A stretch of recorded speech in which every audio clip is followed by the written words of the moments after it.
ಆದೇಶನ ಕೂಡ ಒಂದು ಚುನಾವಣಾಧಿಕಾರಿಗಳು ತಲುಪಿಸಿದ್ರು. ಏನು ಸರ್? ಕರ್ನಾಟಕ ರಾಜ್ಯ ಪ್ರಾಥಮಿಕ ಶಾಲಾ ಶಿಕ್ಷಕರ ಸಂಘದ ಚುನಾವಣೆಯನ್ನು ನಡೀತಾ ಇತ್ತು. ಅದಕ್ಕೆ ಈಗಾಗಲೇ civil court, Bengaluru civil court ತಡೆಯಾಜ್ಞೆಯನ್ನು 29ಕ್ಕೂ ನೀಡಿತ್ತು. ಆದೇಶ ತಲುಪಿಲ್ಲ ಅಂಥೇಳಿ ಅವರೊಂದು ನಾಟಕ ಮಾಡಿದರು. 30ಕ್ಕೆ ಮತ್ತೆ ಹಿಯರಿಂಗ್ ಬಂತು. ಪ್ರತಿವಾದಿ ಲಾಯರ್ ಕೂಡ ಬಂದಿದ್ದರು.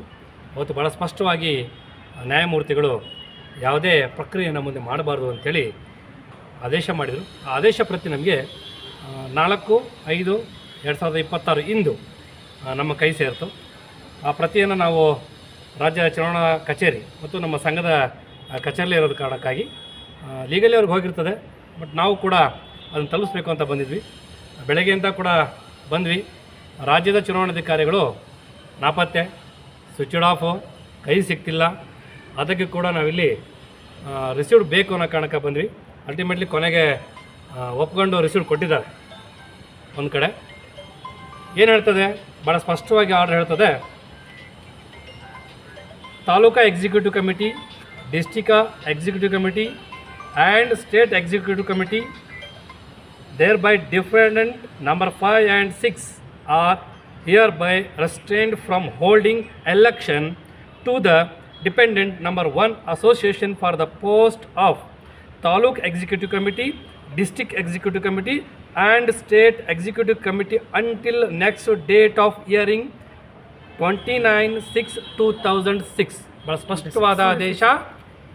ಜೂನ್ 29 ತನಕನೂ ಕೂಡ ನೆಕ್ಸ್ಟ್ ಏನಿದೆ ಅಲ್ಲಿ ತನಕ ಯಾವುದೇ ತಾಲೂಕು ಹಂತದ ಏನು ಇವತ್ತು ನಾಮಿನೇಷನ್ ಫೈಲ್ ಮಾಡಬೇಕಾಗಿತ್ತೋ ಅವೆಲ್ಲ ಪ್ರಕ್ರಿಯೆಗಳಿಗೆ ತಡೆಯಾಜ್ಞೆಯನ್ನು, ತಾಲೂಕು, ಜಿಲ್ಲೆ, ರಾಜ್ಯ ಹಂತದ ಪ್ರಕ್ರಿಯೆಗಳಿಗೆ ತಡೆಯಾಜ್ಞೆಯನ್ನು ತಂದಿದೆ, ಕೊಟ್ಟಿದೆ. ಆ ಪ್ರಕಾರವಾಗಿ ನಾನು ರಾಜ್ಯದ ತಾಲೂಕಿನ ನಮ್ಮ ಚುನಾವಣಾಧಿಕಾರಿಗಳಿಗೆ ಮತ್ತು ನಮ್ಮ ಸ್ನೇಹಿತರಿಗೆ ಹೇಳುವಂಥದ್ದು, ಇಡೀ ವ್ಯವಸ್ಥೆ ನ್ಯಾಯಾಂಗದ ಸುಪರ್ದಿಯಲ್ಲಿರೋದ್ರಿಂದ ಯಾವುದು ಉಡಾಫೆ ಮಾಡಲಿಕ್ಕಾಗಲ್ಲ. ಯಾರು ನ್ಯಾಯಕ್ಕೆ ಅಂತ ದೊಡ್ಡವರಲ್ಲ. ಇದೆಲ್ಲವೂ ಕೂಡ ನಾಳೆ ತಾಲೂಕು ಚುನಾವಣಾಧಿಕಾರಿಗಳು ಪಾಪ ಅನ್ಯಾಯವಾಗಿ ಬಲಿಪಶು ಆಗ್ತಾರೆ. ಚುನಾವಣೆಗೆ ಬೆಂಗಳೂರು ಎಲ್ಲೋ ಬೀದರ್, ಕಲಬುರಗಿಯಲ್ಲಿ ಚುನಾವಣಾಧಿಕಾರಿ ಆಗಿರ್ತಾನೆ, ಬೆಂಗಳೂರು ಸಿವಿಲ್ ಕೋರ್ಟಿಗೆ ಓಡಾಡಬೇಕಾಗುತ್ತೆ, 5ರಿಂದ 10 ಲಕ್ಷ ದಂಡ ಹಾಕ್ಸ್ಕೊಳ್ಬೇಕಾಗುತ್ತೆ. ಅದನ್ನು ಯಾರು ಇವ್ರು ತಂದು ಕೊಡಲ್ಲ. ಸೊ ಹಾಗಾಗಿ ಈ ಆರ್ಡ್ರನ್ನ ತಾವುಗಳೆಲ್ಲ ಕೂಡ ತಾಲೂಕಲ್ಲೂ ಕೂಡ ಓಬೆ ಮಾಡಿ, ರಾಜ್ಯ ಚುನಾವಣಾಧಿಕಾರಿ ನಿಮ್ಮ ಕೈ ಸಿಗಲ್ಲ. ನಾಳೆ ತೊಂದರೆ ಕೊಡೋದು ನಿಮಗೆ. ಇಲ್ಲಿ ಏನಾದರೂ ತೊಂದರೆ ಆದರೆ ದುಡ್ಡು ಕೊಡೋಕ್ಕೆ ಜನ ಇದ್ದಾರೆ. ನಿಮ್ಮ ತಾಲೂಕು ಚುನಾವಣಾಧಿಕಾರಿ ದುಡ್ಡು ಕೊಡೋಕ್ಕೆ ಯಾರೂ ಇಲ್ಲ, ಮತ್ತು ಶಿಕ್ಷಾ ಇಲ್ಲಿಗೆ ತೊಂದರೆ ಆದರೆ ನಿಮಗೆ ಯಾರೂ ಇಲ್ಲ. ಹಾಗಾಗಿ ಈ ಆದೇಶದ ಉಲ್ಲಂಘನೆ ಮಾಡಲಿಕ್ಕೆ ಯಾರಿಗೂ ಅವಕಾಶಗಳಿಲ್ಲ. ಭಾಳ ಸ್ಪಷ್ಟವಾದ ಆದೇಶ. ಮತ್ತು ಇಲ್ಲಿ ಕಚೇರಿಯಲ್ಲೂ ಕೂಡ ನಮ್ಮ ಆದೇಶವನ್ನು ಸ್ವೀಕಾರ ಮಾಡಿದ್ದಾರೆ. ನ್ಯಾಯಕ್ಕೆ ಸಂದ ಜಯ. ಇದು ಅಂತಿಮವಾಗಿ ಹೋರಾಟ ಇಲ್ಲಿಗೆ ಮುಗಿದಿಲ್ಲ. ನೀವೇ ತಾಲೂಕಲ್ಲಿ ಅನೇಕರು ಹೆಸರನ್ನು ಕೈ ಬಿಟ್ಟು ಹೋಗಿದ್ದೀರಿ. ತಾಲೂಕುಗಳನ್ನೇ ತಿದ್ದುಪಡಿ ಮಾಡ್ಕೊಂಡಿದ್ದಾರೆ. ಎಷ್ಟೋ ತಾಲೂಕುಗಳ ಅವಿರೋಧಗಳ ಹೆಸರಲ್ಲಿ 3 ಲಿಸ್ಟ್ ಮಾಡಿದ್ದಾರೆ.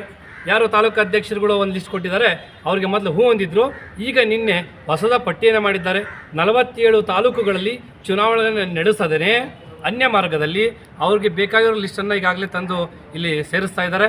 ಹಾಗಾಗಿ ಈ ಥರದ ಸಂಪೂರ್ಣ ಅಕ್ರಮವನ್ನು ಮಾಡಿರ್ತಕ್ಕಂಥ ಕಾರಣಕ್ಕಾಗಿ ಮತ್ತು ನಮ್ಮ ಉಡುಪಿ ದಿನಕರ್ ಶೆಟ್ಟರ್ ಇಲ್ಲೇ ಇದ್ದಾರೆ. ಇಡೀ ಉಡುಪಿಯ ಜಿಲ್ಲೆ 2,500-3 ಸಾವಿರ ಶಿಕ್ಷಕರ ಚುನಾವಣೆಯನ್ನು ಇವತ್ತು ಕೈಬಿಟ್ಟು ಇಡೀ ವ್ಯವಸ್ಥೆಗೆ ಅವಮಾನ ಮಾಡಿದ್ದಾರೆ. ಹಾಗಾಗಿ ರಾಜ್ಯದ ಅನೇಕ ತಾಲೂಕು ಜಿಲ್ಲೆಗಳು ನೊಂದು ಹೋಗಿದ್ದಾರೆ. ಸಾವಿರಾರು ಶಿಕ್ಷಕರು ಈ ಇಡೀ ಶಾಪವನ್ನು ಹಾಕ್ತಾ ಇದ್ದಾರೆ. ಹಾಗಾಗಿ ಇನ್ನಾದರೂ ಕೂಡ ಎಚ್ಚೆತ್ಕೊಂಡು ಸರಿ ದಾರಿಯಲ್ಲಿ ಚುನಾವಣೆ ಮಾಡಿ. ನಮ್ಮದೇನು ಅಭ್ಯಂತರ ಇಲ್ಲ, ನಾವು ಚುನಾವಣೆ ವಿರೋಧಿಗಳಲ್ಲ. ಆದರೆ ನಿಮ್ಮ ಕ್ರಮ ಇದೆಯಲ್ಲ, ಅದು ನಾಚಿಕೆ ಪಡುವಂಥ, ತುಂಬ ಅಸಹ್ಯ ಪಡುವಂಥ ರೀತಿಯಲ್ಲಿ ನೀವು ಚುನಾವಣೆ ಮಾಡ್ತಾ ಇದ್ದೀರಿ. ಇದರ ಶಾಪ ಕಟ್ಟಿಟ್ಟ ಬೋತಿ. ಹಾಗಾಗಿ ಈ ಆದೇಶವನ್ನು ನಿಮ್ಮ ಮುಂದೆ ಏನು ಬೇಕೋ ಚಾಲೆಂಜ್ ಮಾಡಿ, ತೊಂದರೆ ಇಲ್ಲ. ಬಟ್ ಅಲ್ಟಿಮೇಟ್ಲಿ ಕೋರ್ಟ್ ಏನು ಹೇಳುತ್ತೋ ನಾವು ಕೂಡ ತಲೆಬಾಗ್ತೀವಿ. ಮುಂದಿನ ದಿವಸದಲ್ಲಿ ಸರಿ ತಪ್ಪುಗಳನ್ನು ರಾಜ್ಯದ ಶಿಕ್ಷಕರು ನಿರ್ಧಾರ ಮಾಡ್ತಾರೆ. ರಾಜ್ಯದ ಶಿಕ್ಷಕರು ಕೊಡುವ ಭಿಕ್ಷೆ ಅದು 200 ರೂಪಾಯಿ. ಪ್ರತಿ ವರ್ಷ ನಮಗೊಂದು 3 ಕೋಟಿ ರೂಪಾಯಿ ಬರ್ತದೆ ರಾಜ್ಯ ಸಂಘಕ್ಕೆ. ಅದು ಶಿಕ್ಷಕರ ದುಡ್ಡದು. ಇವ್ರು ಮನೆಯಿಂದ ದುಡ್ಡು ಕೊಟ್ಟು ಯಾರು ಇಲ್ಲಿ ಸಂಘಟನೆ ಮಾಡ್ತಿಲ್ಲ. ಲಾಯರ್ ಫೀಸ್ ಇವತ್ತು ನಾವು ಕೈಯಿಂದ ಹಾಕ್ಬಿಟ್ಟು ಮಾಡ್ತಿದ್ದೀವಿ. ಇವರು ಸಂಘದ ದುಡ್ಡಲ್ಲಿ ಇವತ್ತು 30ರಿಂದ 50 ಲಕ್ಷ ಲಾಯರ್ ಫೀಸ್ ಇಟ್ಟು ಹೊಡಿತಾರೆ. ಇದು ಯಾರು ದುಡ್ಡು? ಹಾಗಾಗಿ ಇವ್ರಿಗೊಂದು ಹಬ್ಬ ಇದು. ಕೋರ್ಟಿಗೆ ಹೋದ್ರೂ ಹಬ್ಬನೇ ಇವರಿಗೆ ದುಡ್ಡು ಹೊಡೆಯೋಕ್ಕೆ. ಹಾಗಾಗಿ ಈ ವ್ಯವಸ್ಥೆಯ ವಿರುದ್ಧವಾಗಿ ನಾವು ಹೋರಾಟ ಮಾಡ್ತೀವಿ. ಯಾರೋ ವ್ಯಕ್ತಿಗಳ ವಿರುದ್ಧ ಅಲ್ಲ, ಇದು ವ್ಯವಸ್ಥೆಯ ಸರಿ ಮಾಡುವ ಆ ಕಾರಣಕ್ಕಾಗಿ ನಮ್ಮ ಹೋರಾಟ. ಸಾವಿರಾರು ಶಿಕ್ಷಕರಿಗೆ ಆಗಿರುವ ಅನ್ಯಾಯವನ್ನು ಸರಿಪಡಿಸಲಿಕ್ಕೋಸ್ಕರ. ಇದು ಇಬ್ಬರ ಪ್ರಶ್ನೆ ಆಗಿದ್ದರೆ ನಾವು ಇಷ್ಟು ತಲೆ ಕೆಡಿಸ್ಕೋತಿರ್ಲಿಲ್ಲ. ನಮಗೆ ಕೆಲಸ ಕಾರ್ಯಗಳಿದ್ದಾವೆ, ನಮಗೆ ಕ್ಲಾಸ್ ರೂಮಲ್ಲಿ ಪಾಠ ಮಾಡೋದು ಗೊತ್ತು, ಸಂಘಟನೆ ಮಾಡೋದು ಗೊತ್ತು. ಆದರೆ ಕೆಲವರಿಗೆ ಸಂಘಟನೆಯಿಂದ ಆಚೆ ಬಂದರೆ ಜೀವನ ಹೋಗ್ಬಿಡ್ತದೆ ಅವ್ರಿಗೆ. ಯಾಕಂದರೆ ಇಡೀ ಸಂಸಾರ ಅವರ ವ್ಯವಸ್ಥೆ ನಡೀತಿರೋದೆ ಈ ಸಂಘದ ಮೂಲಕ. ಆ ಕಾರಣಕ್ಕಾಗಿ 10-15 ವರ್ಷಗಳಿಂದ ಇದನ್ನು ಕೊಂಪೆಲಿಟ್ಟಿದ್ದಾರೆ. ನೀವು ತಾಲೂಕಲ್ಲಿ, ಜಿಲ್ಲೆಗಳಲ್ಲಿ ಭಾಳ ಪಾಪ ಕಷ್ಟಪಟ್ಟು ಎಲೆಕ್ಷನ್ ಮಾಡ್ತಾ ಇದ್ದೀರಿ, ಶಿಕ್ಷಕರ ಮನೆ ಮನೆಗೆ ಹೋಗಿ ಓಟ್ ಕೇಳ್ತಾ ಇದ್ದೀರಿ, ಮಾಡಿದಿರಿ. ಇಲ್ಲಿ ರಾಜ್ಯದ ನೋಡಿದ್ರೆ ಹೆಂಗಿದೆ ಮಜಾ. ತಾಲೂಕಲ್ಲಿ ನಾಮಿನೇಷನ್ ಇವತ್ತು ರಾಜ್ಯದ ಹೆಂಗಿದೆ, ರಾಜ್ಯದ ನಾಮಿನೇಷನ್ ಮಾಡಬೇಕಲ್ವಾ. ರಾಜ್ಯ ಚುನಾವಣೆಯನ್ನು ನೀವು ತಾಲೂಕಲ್ಲಿ ನಿರ್ದೇಶಕ ಅಷ್ಟು ಕಷ್ಟಪಟ್ಟರೆ ರಾಜ್ಯದ ಅಧ್ಯಕ್ಷ ಕಾರ್ಯದರ್ಶಿ ಇವತ್ತು ಪದಾಧಿಕಾರಿಗಳಾಗಲಿಕ್ಕೆ ₹1 ಖರ್ಚಿಲ್ದಂಗೆ ಆಗ್ಲಿಕ್ಕೆ ರೆಡಿಯಾಗಿದ್ದಾರೆ. ನಾಮಿನೇಷನ್ ಹಾಕೋಕ್ಕೆ ಯಾರಿಗೂ ಅವಕಾಶನೇ ಇಲ್ಲ. ಆ ಥರದ ಬೈಲಾ ತಿದ್ದುಪಡಿ ಮಾಡ್ಕೊಂಡಿದ್ದಾರೆ. ನೀವು 2,500 ಡೈರೆಕ್ಟರ್ಗಳು ಯಾರು ಬಂದು ರಾಜ್ಯಕ್ಕೆ ಚುನಾವಣೆ ಮಾಡುವಂಥ ಅವಕಾಶ ಕಳೆದ ಬೈಲಾದಲ್ಲಿತ್ತು. ಈ ಬೈಲಾದಲ್ಲಿ ಅದನ್ನೆಲ್ಲ ಕೊಂದು ಹಾಕಿ ಅವ್ರು ಮಾತ್ರ ಇರಬೇಕು. ಯಾವಲ್ಲಿ ತನಕ ಇವರ ವಂಶ ಪಾರಂಪರ್ಯ ಇದ್ದಂಗಿದು. ನೆಕ್ಸ್ಟ್ ಇವ್ರ ನಂತರ ಇವ್ರು ಯಾರು ಬರ್ಕೊಟ್ಟೋಕಾರೋ ಆ ಥರದ ವ್ಯವಸ್ಥೆ ಇತ್ತು. ಅದಕ್ಕಾಗಿ ನಾವು ಇದನ್ನು ವಿರೋಧಿಸ್ತಾ ಇದ್ದೀವಿ. ಹಾಗಾಗಿ ಇವತ್ತೇನು ಆರ್ಡರ್ ಆಗಿದೆ, ಈ ಆರ್ಡರ್ ತಡೆಯಾಜ್ಞೆ ನೀಡಿದೆ. ಎಲ್ಲ ವ್ಯವಸ್ಥೆಯು ಮುಂದಿನ ಕೋರ್ಟ್ ಹೇಳುವ ತನಕ ಜೂನ್ 29 ತನಕ ಈ ಎಲ್ಲ ವ್ಯವಸ್ಥೆಗಳು ರದ್ದಾಗಿರ್ತದೆ. ಹಾಗಾಗಿ ರಾಜ್ಯದ ಯಾರು ಸುಮ್ಮನೆ ಹೋಗಿ ಮತ್ತೊಂದಷ್ಟು ತಾಲೂಕು ಜಿಲ್ಲೆ ದುಡ್ಡು ಕಳ್ಕೊಂಡು ಮತ್ತು ತಾಲೂಕು ಚುನಾವಣಾಧಿಕಾರಿಗಳು ಕಷ್ಟಕ್ಕೆ ನೀವ್ಯಾರು ಕೂಡ ಈಡಾಗದೇ ನೀವು ಕೂಡ ಈ ತಡೆಯಾಜ್ಞೆಯನ್ನು ಎಲ್ಲರೂ ಕೂಡ ಪಾಲಿಸ್ತಾರೆ ಅಂತ ಭಾವಿಸ್ತಾ, ಏನು ಇದುವರೆಗೂ ನಮಗೆ ರಾಜ್ಯದ ಸಮಸ್ತ ಶಿಕ್ಷಕರು ಅನೇಕ ಜನ ನಮಗೆ ಸಹಕಾರ ಮಾಡ್ತಿದ್ದೀರಿ. ನಾವು ನ್ಯಾಯ ಸಿಗುವವರೆಗೂ ಸೋಲು ಗೆಲುವು ಎರಡನೇ ಪ್ರಶ್ನೆ, ಆದರೆ ನ್ಯಾಯಕ್ಕಾಗಿ ನಮ್ಮ ಹೋರಾಟ ನಮ್ಮ ಜೊತೆ ನಿಂತಿದ್ದೀರಿ. ಹಾಗಾಗಿ ನಾನು ನಮ್ಮೆಲ್ಲರಿಗೂ ಅಭಿನಂದನೆ ಸಲ್ಲಿಸ್ತಾ ಇದ್ದೀನಿ. ನಾಗನಗೌಡ, ರಾಜ್ಯ ಸಂಘಟನಾ ಕಾರ್ಯದರ್ಶಿ, ಪ್ರಾಥಮಿಕ ಶಾಲಾ ಶಿಕ್ಷಕರ ಸಂಘ, ಬೆಂಗಳೂರು. 31 ಅತ್ಯಂತ ಅಕ್ರಮಗಳು ನಡೀತಾ ಇರ್ತಕ್ಕಂಥದ್ದು ತಾವೆಲ್ಲರೂ ಸಹ ಗಮನಿಸ್ತಾ ಇದ್ದೀರಾ. ತಾಲೂಕು, ಜಿಲ್ಲೆ, ರಾಜ್ಯ ಹಂತಕ್ಕೆ ಈಗಾಗಲೇ ಬೆಂಗಳೂರು ಸಿವಿಲ್ ನ್ಯಾಯಾಲಯವು ತಡೆಯಾಜ್ಞೆಯನ್ನು ನೀಡಿದ್ರೂ ಸಹ ಅದನ್ನು ಧಿಕ್ಕರಿಸಿ ನೀವು ಚುನಾವಣೆಯನ್ನು ಮಾಡ್ತಾ ಇದ್ದೀರಿ ಅಂತ ಅಂದರೆ ನೀವು ಶಿಕ್ಷಕರಾಗಿ ಯಾವ ರೀತಿಯಾಗಿ ನೀವು ನ್ಯಾಯಕ್ಕೆ ತಲೆಬಾಗಿ ಕೆಲಸವನ್ನು ಮಾಡಬೇಕಾಗಿತ್ತು, ಯಾವ ದಿಕ್ಕಿನಲ್ಲಿ ನೀವು ಸಮಾಜವನ್ನು ಒಯ್ತಾ ಇದ್ದೀರಿ ಅಂತಕ್ಕಂಥದ್ದನ್ನು ನಾವು ಪ್ರಶ್ನೆ ಮಾಡಬೇಕಾಗಿದೆ. ಕರ್ನಾಟಕ ರಾಜ್ಯ ಪ್ರಾಥಮಿಕ ಶಾಲಾ ಶಿಕ್ಷಕರ ಸಂಘದ ರಾಜ್ಯ ಪದಾಧಿಕಾರಿಗಳ, ಜಿಲ್ಲಾ ಪದಾಧಿಕಾರಿಗಳ ಹಾಗೂ ತಾಲೂಕು ಪದಾಧಿಕಾರಿಗಳ ಈ ಯಾವುದೇ ಪ್ರಕ್ರಿಯೆ ನಡಿಬಾರ್ದು ಅಂತ ಹೇಳಿ ದಿನಾಂಕ 1/4/2026 ಏನು ಆದೇಶ ಆಗಿದೆ ಅದನ್ನೂ ಸಹ ನೀವು ಇವತ್ತು ಧಿಕ್ಕರಿಸ್ತಾ ಇದ್ದೀರಾ. ಅದಕ್ಕೂ ಮುಂಚಿತವಾಗಿ ಆಗಿರ್ತಕ್ಕಂತಹ ಆದೇಶವನ್ನು ಧಿಕ್ಕಾರ ಮಾಡಿ ನೀವು ತಾಲೂಕು ಹಂತದ ಚುನಾವಣೆಯನ್ನು ಮಾಡಿದ್ದೀರಾ. ಇವು ಎಲ್ಲವೂ ಸಹ ಮುಂದಿನ ದಿನಗಳಲ್ಲಿ ರದ್ದಾಗತ್ತೆ. ದಯಮಾಡಿ ನಾವು ನಿಮಗೆ ಮನವಿಯನ್ನು ಯಾರು ತಾಲೂಕು ಚುನಾವಣಾಧಿಕಾರಿಗಳಿಗೆ ಹಾಗೂ ಶಿಕ್ಷಕರಿಗೆ, ಜಿಲ್ಲಾ ಚುನಾವಣಾಧಿಕಾರಿಗಳಿಗೆ ಹಾಗೂ ಏನು ಪದಾಧಿಕಾರಿಗಳಾಗಿ ಇವತ್ತು ಆಯ್ಕೆ ಆಗುವ ಹುಮ್ಮಸ್ಸಲ್ಲಿದ್ದೀರ ನಿಮ್ಮೆಲ್ಲರಿಗೂ ನಮ್ಮ ವಿನಂತಿ ಇಷ್ಟೇ. ದಯಮಾಡಿ ನೀವುಗಳು ಸಹ ಮುಂದಿನ ದಿನಗಳಲ್ಲಿ ಕೋರ್ಟ್ಗೆ ಅಲಿಬೇಕಾಗಿರ್ತಕ್ಕಂಥ ಪರಿಸ್ಥಿತಿ ಬರುತ್ತೆ. ಯಾಕಂದರೆ ರಾಜ್ಯದ ಮುಖ್ಯ ಚುನಾವಣಾಧಿಕಾರಿ ಆದಾಗ ಅವಾಗ ನಿಮ್ಗೆ ಯಾರಿಗೂ ಯಾವುದೇ ರೀತಿಯಾಗಿರ್ತಕ್ಕಂತಹ ಸಹಾಯ ಮಾಡುವ ಪರಿಸ್ಥಿತಿಯಲ್ಲಿ ಇರೋದಿಲ್ಲ. ನೀವು ನಿಮ್ಮ ವಿವೇಚನೆಯಲ್ಲಿ ಇವತ್ತಿನ ಕೋರ್ಟಿನ ಆದೇಶವನ್ನು ನೀವು ಪಾಲಿಸದೆ ಹೋದರೆ ಮುಂದಿನ ದಿನಗಳಲ್ಲಿ ನೀವು ಸಹ ಕೋರ್ಟ್ ಕಂಟೆಂಪ್ಟ್ ಆಗುತ್ತೆ, ನೀವು ಸಹ ಕೋರ್ಟಿಗೆ ಅಲಿದಾಡಬೇಕಾಗಿರ್ತಕ್ಕಂಥ ಪರಿಸ್ಥಿತಿ ಇದೆ.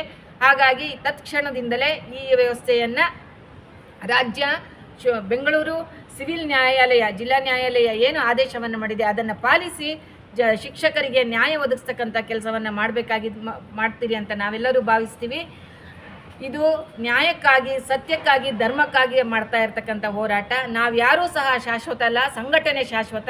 ಕರ್ನಾಟಕ ರಾಜ್ಯ ಪ್ರಾಥಮಿಕ ಶಾಲಾ ಶಿಕ್ಷಕರ ಸಂಘ ಇವತ್ತು ಒಂದು ಅತ್ಯುತ್ತಮವಾಗಿರ್ತಕ್ಕಂಥ ಸಂಘಟನೆ. ಇದನ್ನು ಕೆಲವು ವ್ಯಕ್ತಿಗಳ ಕಪಿಮುಷ್ಟಿಯಲ್ಲಿ ಇಟ್ಕೊಂಡು ಸಂಘದ ವಿಚಾರವಾಗಿ ಯಾರೇ ಮಾತಾಡಿದ್ರು ಅವ್ರನ್ನ ಸಂಘ ವಿರೋಧಿಗಳು ಅಂತೇಳಿ ಪಟ್ಟವನ್ನು ಕಟ್ತಾ ಇದ್ದಾರೆ. ದಯಮಾಡಿ ಮುಂದಿನ ದಿನಗಳಲ್ಲಿ ಇದಕ್ಕೆ ಒಂದು ಮುಕ್ತಿಯನ್ನು ಕಾಣಿಸಬೇಕಾಗಿದೆ. ನಾವೆಲ್ಲರೂ ಸಹ ನ್ಯಾಯಾಲಯದ ತೀರ್ಪಿಗೆ ತಲೆಬಾಗೋಣ ಅಂತ ಹೇಳ್ತಾ, ನನ್ನ ಹೆಸರು ಸುಮತಿ ಜಿ, ರಾಜ್ಯ ಸಹ ಕಾರ್ಯದರ್ಶಿ, ಕರ್ನಾಟಕ ರಾಜ್ಯ ಪ್ರಾಥಮಿಕ ಶಾಲಾ ಶಿಕ್ಷಕರ ಸಂಘ, ಬೆಂಗಳೂರು. ಏನು ಈಗಾಗಲೇ ನಡೆದು ನಾವಾಗಲೇ ಗೆದ್ದಿದ್ದೀವಿ ಅನ್ನತಕ್ಕಂಥ ಹುಮ್ಮಸ್ಸಿನಿಂದ ಇಡೀ ರಾಜ್ಯದಲ್ಲಿ ಏನಂತ ನಮ್ಮ ಶಿಕ್ಷಕರನ್ನ ದಿಕ್ತಪ್ಪಿಸ್ತಕ್ಕಂಥ ಕೆಲಸವನ್ನು ಮಾಡ್ತಿರ್ತಕ್ಕಂತಹ ಏನು ಸಂಘಟನೆಗೆ ಈ ದಿನ ಭಾಳ ಸ್ಪಷ್ಟವಾಗಿ ಒಂದು ಉತ್ತರವನ್ನು ಕೊಡಲಿಕ್ಕೆ ನಾವೆಲ್ಲರೂ ಕೂಡ ಇಲ್ಲಿ ನಿಂತಿದ್ದೇವೆ. ವಿಶೇಷವಾಗಿ 29 ಸಂಜೆಯೇ ಸಿಕ್ಕಂತಹ ತಡೆಯಾಜ್ಞೆಯನ್ನು ಧಿಕ್ಕರಿಸಿ 1ನೇ ತಾರೀಕು ಏನು ಚುನಾವಣೆಯನ್ನು ಈಗ ಇಡೀ ರಾಜ್ಯದ ತಾಲೂಕು ಹಂತದ ಪದಾಧಿಕಾರಿಗಳ ಆಯ್ಕೆಯನ್ನು ನಾವು ಮಾಡಿದ್ದೀರಿ, ಏನು ಸದಸ್ಯರನ್ನು ಆಯ್ಕೆಯನ್ನು ಮಾಡಿರ್ತಕ್ಕಂಥದ್ದು.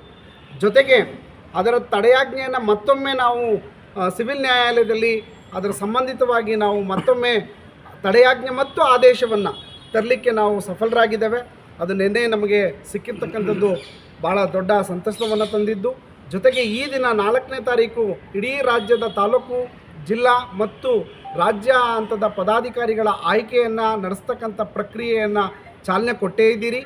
ಇದಕ್ಕೆ ಸ್ಪಷ್ಟವಾಗಿ ಈ ದಿನ ನಾವು ನಮ್ಮ ಇಡೀ ತಂಡದ ಜೊತೆಗೆ ಪ್ರಾಥಮಿಕ ಶಾಲಾ ಶಿಕ್ಷಕರ ಸಂಘದ ರಾಜ್ಯ ಚುನಾವಣಾಧಿಕಾರಿ ಮತ್ತು ಕಚೇರಿಗೆ ಬಂದು ಅವರಿಗೆ ನಾವು ಇಲ್ಲಿ ಸಿಕ್ಕಿರ್ತಕ್ಕಂಥ ನ್ಯಾಯಾಲಯದ ಆದೇಶವನ್ನು ಅವರಿಗೆ ಕೊಟ್ಟು ರಿಸೀವನ್ನು ತೆಗೆದುಕೊಂಡಿರ್ತೀವಿ. ಬಹುಶಃ ಇದು ನ್ಯಾಯಾಂಗದ ಉಲ್ಲಂಘನೆಯ ಎರಡನೇ ಹಂತ ಅಂತ ನಾನಾದರೂ ಅನ್ಕೋತೇನೆ. ಇದಕ್ಕೂ ಉತ್ತರಿಸ್ತಿದ್ದಂತಹ ಪಕ್ಷದಲ್ಲಿ ಬಹುಶಃ ಇಲ್ಲಿ ನಾನು ಭಾಳ ಕಳಕಳಿಯಿಂದ ಗೆದ್ದಂಥ ಎಲ್ಲ ಪದಾಧಿಕಾರಿಗಳಿಗೆ ಮನವಿ ಮಾಡ್ತೇನೆ, ಬಹುಶಃ ನಿಮ್ಮ ತಾಲೂಕು ಹಂತದಲ್ಲಿ ಯಾವುದೇ ಚುನಾವಣಾ ಪ್ರಕ್ರಿಯೆಯಲ್ಲಿ ನೀವು ತೊಡಗದೇ ಇರೋದು ಬಹಳ ಒಳ್ಳೆಯದು ಅಂತ ನಾನಾದರೂ ಭಾವಿಸ್ತೇನೆ. ಯಾಕಂದರೆ ಸ್ಪಷ್ಟವಾಗಿ ನಮ್ಮ ನ್ಯಾಯಾಲಯ ಆದೇಶವನ್ನು ಮಾಡಿರುತ್ತೆ, ಬರೀ ತಡೆಯಾಜ್ಞೆ ಅಲ್ಲ, ಜೊತೆಗೆ ಆದೇಶವನ್ನು ಮಾಡಿರುತ್ತೆ. ಯಾವುದೇ ಹಂತದ ತಾಲೂಕು, ಜಿಲ್ಲೆ ಹಾಗೂ ರಾಜ್ಯ ಹಂತದ ಪದಾಧಿಕಾರಿಗಳ ಆಯ್ಕೆಯ ಪ್ರಕ್ರಿಯೆಯನ್ನು ಸ್ಥಗಿತಗೊಳಿಸಿ ಅಂತೇಳಿ ನ್ಯಾಯಾಲಯ ಕೊಟ್ಟಿರ್ತಕ್ಕಂಥದ್ದನ್ನು ದಯವಿಟ್ಟು ಸ್ಪಷ್ಟವಾಗಿ ತಮ್ಮ ಗಮನಕ್ಕೆ ತರ್ತಾ ಮುಂದಿನ ಯಾವ ಆಗುಹೋಗುಗಳಿಗೂ ನಿಮ್ಮನ್ನೇ ನೇರ ಹೊಣೆಗಾರರು ಮತ್ತು ಜವಾಬ್ದಾರರನ್ನಾಗಿ ಮಾಡೋದು ನಿಶ್ಚಿತವಾಗಿರುತ್ತೆ. ಆ ಕಾರಣಕ್ಕಾಗಿ ಈ ಒಂದು ಪ್ರಕ್ರಿಯೆಯಿಂದ ನೀವು ದೂರ ಇರಿ ಅಂತ ನಾನು ಮನವಿಯನ್ನು ಮಾಡ್ಕೊತ ಚಂದ್ರಶೇಖರ್ ಆರ್ಯೆ, ಪ್ರಧಾನ ಕಾರ್ಯದರ್ಶಿ, ದಕ್ಷಿಣ ವಲಯ, ಮಂಡ್ಯ ತಾಲೂಕು.